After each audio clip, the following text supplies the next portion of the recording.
You're hearing it right now. As your eyes move across these words, there's a voice speaking them inside your head. Not out loud. No one else can hear it. Your lips aren't moving. Your throat is silent. And yet, clear as anything, a voice is narrating every single word. This one, and this one, and this one too. You didn't choose to turn it on. You can't easily turn it off. It's just there. An invisible narrator living behind your eyes, reading along with you, in what feels unmistakably like your own voice. And you probably never once stopped to ask the obvious question. Whose voice is that? And where is the sound when there is no sound at all? But the real answer is far stranger than reading. That voice in your head is not a quirk, and it's not a sign that you're reading wrong, or slowly, or strangely. It's a window into something profound about the nature of language and about the deep machinery connecting the words on a page to the speech centers of your brain. That silent narrator is a real, measurable phenomenon. It has a name, it leaves fingerprints in your body, and it reveals that reading, something that feels purely visual, is secretly, intimately bound up with sound, with speech, with the spoken word your species used for hundreds of thousands of years before writing was ever invented. And once you understand where that voice comes from, you'll realize you've been quietly talking to yourself, in silence, your entire reading life. Let's start by giving the voice its name. That silent inner speech you hear while reading is called subvocalization. And here's the first surprising thing about it. It isn't purely mental.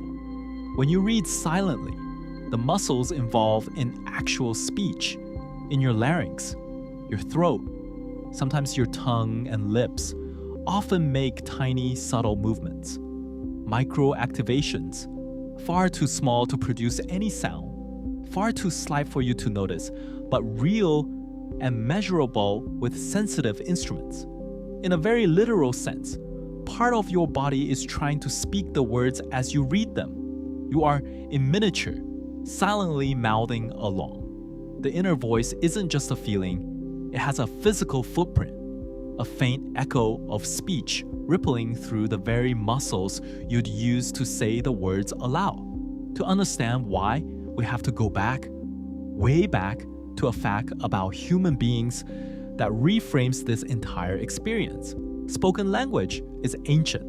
It is woven into our biology, tens, maybe hundreds of thousands of years old enough that evolution has shaped dedicated neural machinery for producing and understanding speech. Reading and writing, by contrast, are astonishingly new. Written language was invented only a few thousand years ago, an eye blink in evolutionary time. There has been nowhere near enough time for your brain to evolve any dedicated, purpose-built system for reading. So your brain faced a problem when writing came along. It had no native hardware for turning marks on a surface into meaning. And it solved that problem in the only way it could. It improvised by borrowing. Here's what that means. And it's the heart of the whole thing. When you learn to read, your brain did not build a new reading center from scratch. Instead, it wired the visual symbols, the letters, the words, into the language machinery that was already there. The ancient, powerful systems built for spoken language. Reading in your brain is not a standalone skill. It is bolted directly onto speech. When your eyes take in a written word, that visual information gets routed into the same networks your brain uses to process spoken words, the regions that handle the sounds of language, the phonology, the auditory shape of speech. Your brain, in essence, converts the written word back into its spoken form internally. translating the silent symbol into the sound it represents in order to understand it. The voice you hear is the sound of that translation, reading being quietly routed through the speech system, because that's the only system your brain ever had for language. This is why the experience feels the way it does. That inner voice is the felt sensation of your visual system and your speech system working together, of written words being decoded through the machinery of sound. When you were first learning to read as a child, you almost certainly did this out loud. You sounded out words. You spoke them slowly, letter by letter, connecting the shapes on the page to the sounds you already knew from speaking. Reading aloud was the bridge. And as you got better, that vocalization didn't disappear. It went underground. It became quieter and quieter until it slipped beneath the surface, turning into the silent inner voice, the sub-vocalization that you carry with you today. You didn't stop sounding out words. You just learned to do it silently. The child reading aloud and the adult reading in silence are running the very same process. One simply moved inward. And this beautifully explains a few things you may have noticed. It's why difficult, unfamiliar, or complex text seems to slow that inner voice down and make it more pronounced. You lean harder on the speech system when the words are hard, just as a child sounds out an unfamiliar word more deliberately. It's why reading a tongue twister silently can still feel oddly effortful. Your speech machinery is genuinely engaged, tripping over the sounds even in silence. And it's why when you read something emotional or beautiful or rhythmic, like poetry, you can hear its music, its cadence, its rise and fall, because you are, in a real sense, performing it internally through the same system you'd use to speak it aloud. Now, you might wonder, is this voice slowing me down? It's true that sub-vocalization does limit reading speed to something close to speaking speed, and speed reading programs often promise to eliminate it. But here's the important thing. For the vast majority of people, that inner voice is not a bug to be removed. It appears to play a genuine role in comprehension and memory, helping you hold on to and make sense of what you read. The voice isn't a flaw in your reading.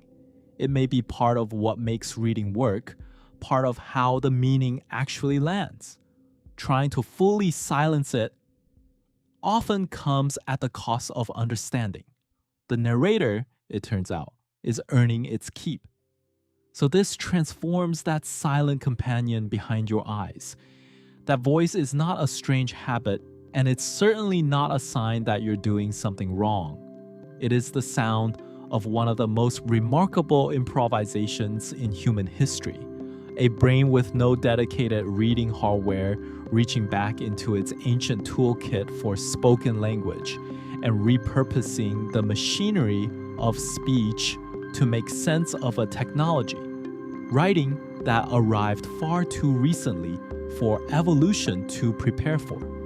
Every time you read, you are witnessing that ancient system at work, translating silent marks into the living sound of language, the way humans have understood words for far, far longer than we've ever written them down. So the next time you notice that voice narrating the words in front of you, reading along in the quiet of your mind, don't dismiss it as background noise. Recognize what it really is. It's the deep, ancient sound machinery of human language, the same system that let your ancestors speak and sing and tell stories around fires long before any of them could write, quietly lending itself to the modern act of reading, turning these silent shapes back into the spoken words they were always meant to be. The voice in your head isn't just reading to you, It's the ghost of speech itself, alive in every word you have ever read. You came here wondering why you hear a voice in your head when you read. But the real answer was never about reading at all. It was about the astonishing fact that written language is a newcomer, riding on top of something vastly older, that your brain never truly reads so much as it listens, converting every silent word back into the sound at the heart of all human language. That voice behind your eyes is not an accident. It's the living trace of speech, the oldest human technology of all, still doing its ancient work every time you meet a word on a page, reminding you, quietly, that beneath all our writing, we remain, at heart, a species that speaks.